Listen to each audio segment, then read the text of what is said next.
Hi, my name's John Dick, and I'm here to explain to you how unarmed combat works in Scum. Without further ado, let's get started. The unarmed combat in brawling has 4 different skill levels of expertise that the players can reach, starting from no skill level up to advanced skill level. However, the character's skill is just one of many things that are taken into consideration when combat begins. The other important factors are the player's ability to control his character during the combat and the physical condition of his character. Now that you know the basics, let's take a look at how the combat system works in other modern survival games. For this, we created a simulation of the type of unarmed combat that you can find in practically every survival game available on Steam. From what you can see here, the character is constrained at the hip, but you can tilt their upper body and throw random punches toward your opponent. The camera is locked behind the character. It doesn't provide the player with a good overview of the situation, and most of the time it's really hard to tell where the punch will land. Obviously, this is a very basic implementation, and we could have done it the same in Scum, but we wanted to make something different. So, what exactly did we do in Scum to make things better?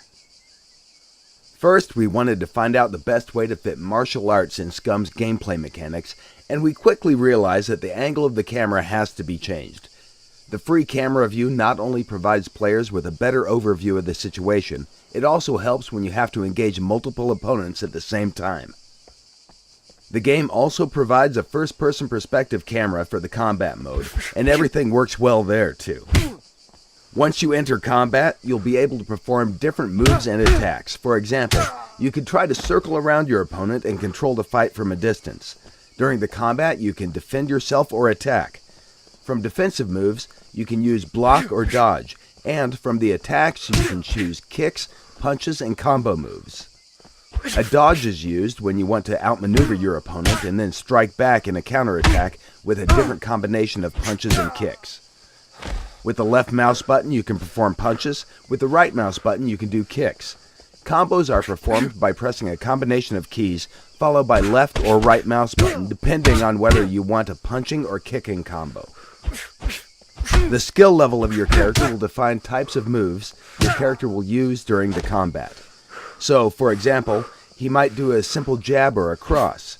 Or, if he's more skillful, then he can step in, close the distance, and use a more powerful punch.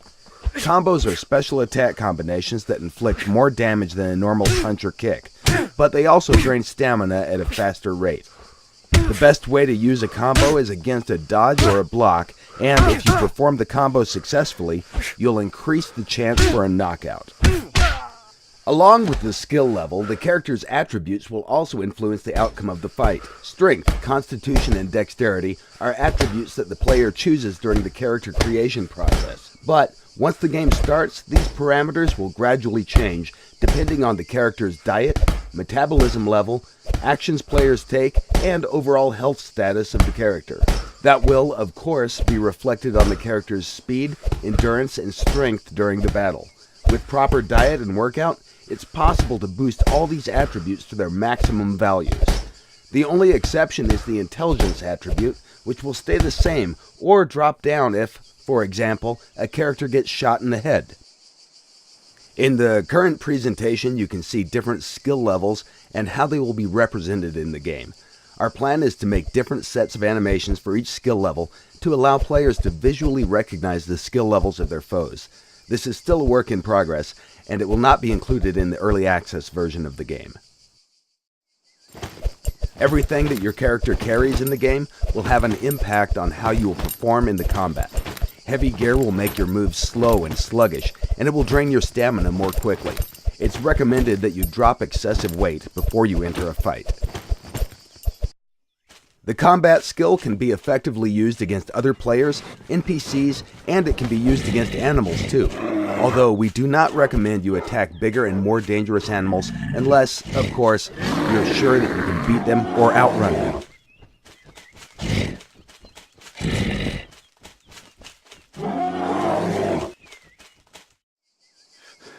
In short, these were the basics about Scum unarmed combat skill, and everything you saw is still a work in progress. We aim for further optimization of the combat process to make it more fluid and enjoyable. Future plans are to replace mocaps with more realistic animations.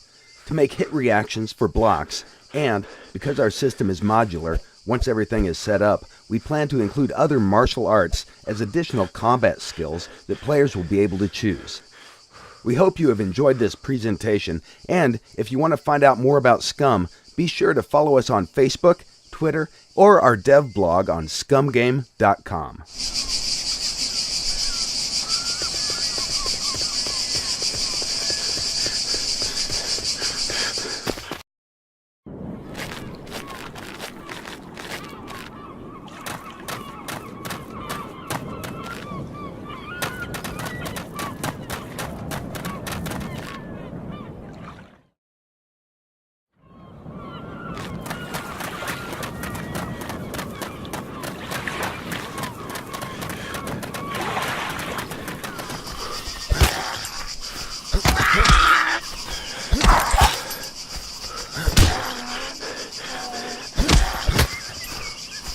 Ugh!